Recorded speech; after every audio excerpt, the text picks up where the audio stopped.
Last September, I made 27 connected calls in one day. 20 said no, 4 hung up immediately, 1 told me to go F myself, 2 booked a meeting. One of the meetings turned into a $14,000 deal. This video is about getting to that one yes. Most reps in 2025 are obsessing over AI, trying to automate their way to quota, but the top performers, they're quietly picking up the phone and getting rich. In this video, I'm breaking down the 5 pillars of cold calling that will help you get to 30 clients a month, even if you hate selling, even if rejection makes your stomach turn. We'll cover how to pick up the phone even when you don't want to, what to say in the first 10 seconds so they don't hang up, how to pitch without sounding like a robot, the secret to turning objections into agreements, and finally, how to actually close the damn call without being pushy. Before we dive in and get tactical, let me ask you, what would it mean to get the 14K client a month for your income? Keep the number in mind and let's get started. Pillar 1, make the call even when it sucks. Cold calling is brutal. Even when you're good, you'll still be rejected over 80% of the time. But here's the mindset shift. You're not here to win, you're here to learn. Every no is a rep in the gym. It's how you build the muscle. One practical trick, gamify rejection. Set a goal for how many no's you want per call block. Start with 3, then 5, then 10. Suddenly, rejection isn't personal, it's progress. Second trick, build the habit. Set a daily 2-hour call block, non-negotiable. Put in the calendar, defend it. Log off Instagram, YouTube, LinkedIn, even OnlyFans. I don't judge, just log out.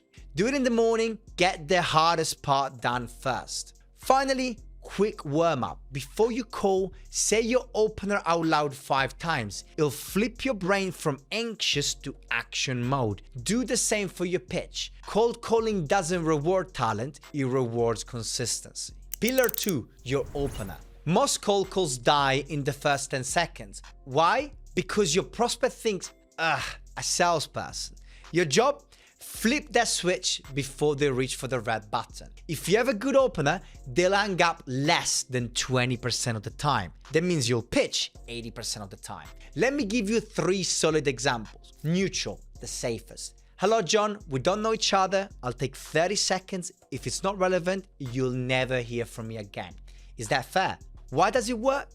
No fluff, no intro about your company. Nobody cares yet. You answered their internal question. Who is this and why should I care? Second example, humorous. This is great for C-levels of very crowded markets. Good morning, John. Would I totally ruin your Monday if I told you this was a sales call? Why does it work? It's direct and simple. It disarms the prospect and it makes you human. It's easy to reject a salesperson. It's very hard to reject a human being. Third example, targeted. This has the highest performance. Hi John, I was hoping you could help me. You're part of a list of 17 VP of sales working in mid-sized SaaS companies in New York we believe to be a great fit for our product. Can you help me understand if it's relevant? Why does it work? It's personalized and relevant. It asks for help and makes them feel valued and important. I prefer options which ask the prospect for permission. It's the first agreement in the call, making it much easier to get another one later. Keep testing your opener until you get to the pitch 80% of the time. And if you want to truly get consistent results and start getting a bunch of clients, check out the first link in the description. It's my sales academy. You now got 60 seconds to earn the next 10 minutes. Let's talk about the pitch. The third pillar, the pitch. The opener gets you 60 seconds.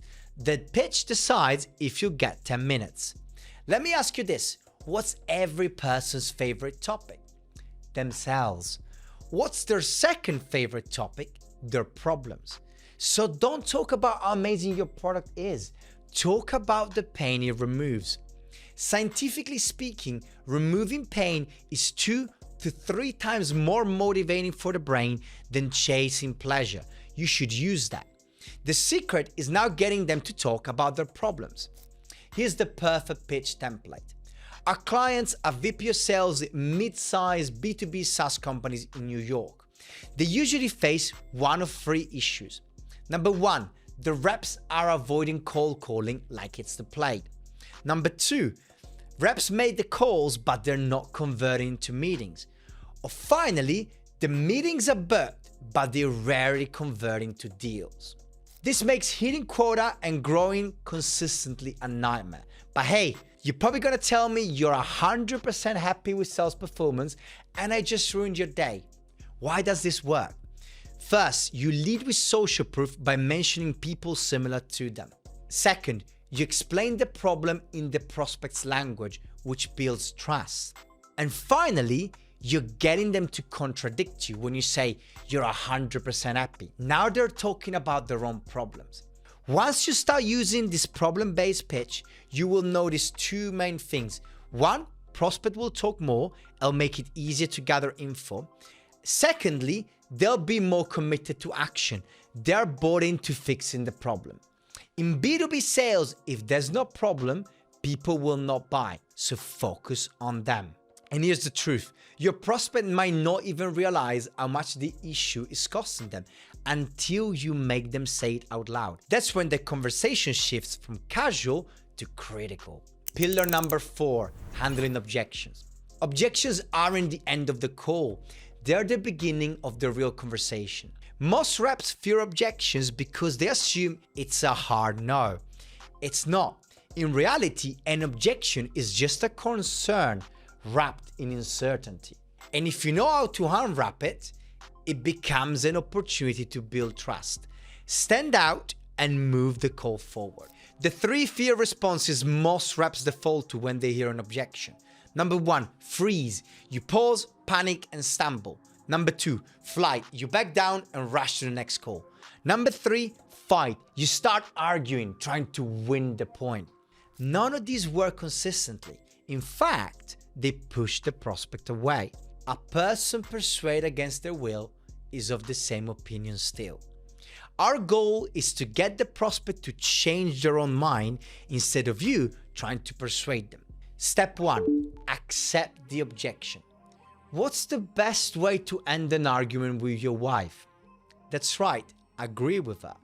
The same logic applies to prospects and objections.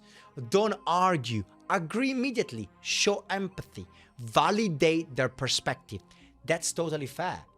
A lot of people I talk to say the same thing. Step 2, ask for permission to go deeper. Can I ask a question about that? Why does it work? It's a small, easy yes, and it shifts control back to you. Step 3, challenge with a question. Now you reframe without pushing. Try one of these. When you say objection, does that mean you don't face problem at all? What do you mean by you already have a supplier? If you could improve one thing about specific topic, what would that be? Now let me give you some more practical examples. I'm happy with a supplier. If there was an even better option, you wouldn't want to explore it? I don't have budget. So you've never found extra budget for something important to fix? Just send me an email. Have you ever received an email that was better than a conversation? Which objection do you hear the most? Type it in the comments and I'll reply with a way to flip it. Pillar number 5, move forward and close. Most reps screw up the close. They either ask too early, before value is clear, or wait too long and miss the momentum. Let me help you fix that. First, you can only close if a problem exists. Not a vague, yeah, things could be better. You need a real example, the emotional impact of said problem, and a measurable consequence. Now, you want to get the story. You mentioned your reps struggle with cold calling. Can you walk me through the last time they showed up in the team's performance? Get a real moment, make it specific. Then, you find the impact. How does that affect you? Hitting targets, team morale, pressure from leadership. Now the problem becomes urgent. Then you want to reflect it back. So if I understand correctly, your team's making the calls, but conversion's slow, creating stress and slowing growth. That sounds right? This builds trust and sets up for the emotional close. Now, challenge their complacency. Can I ask you a direct question? Have you accepted this is the way things are? Or is this something you want to change? You hear a pause. That's the shift. Now you make the ask. Would it be a bad idea to discuss this further and see how I can help you? Now, how do you look in the meeting? First of all, check the invite. Can you double check the invite landed and accepted? Handle any second thoughts. Any reason Thursday morning you're gonna think, I fixed this problem and you're gonna cancel. And then you set the agenda. I'll set an agenda and reconfirm 24 hours before. That's how you go from stranger to booking a meeting in 5 simple steps. Let's do a quick recap. Number 1, prospect admits to a problem. Number 2, example of said problem. Number 3, the impact of the problem. Number 4, you want to summarize the conversation. Number 5, you're going to challenge them one more time. Number 6, you're going to close. Number 7, you're going to reconfirm the close to make sure they show up. Bonus tip, you don't want to waste time talking to gatekeepers if you can avoid it. Invest in a tool like Full and Rich and get yourself a precise list of mobile numbers to reach out to. If you want to get even better at sales and cold calling, check out this video. I'll walk you through many more tips which will help you smash your calls. Happy dialing.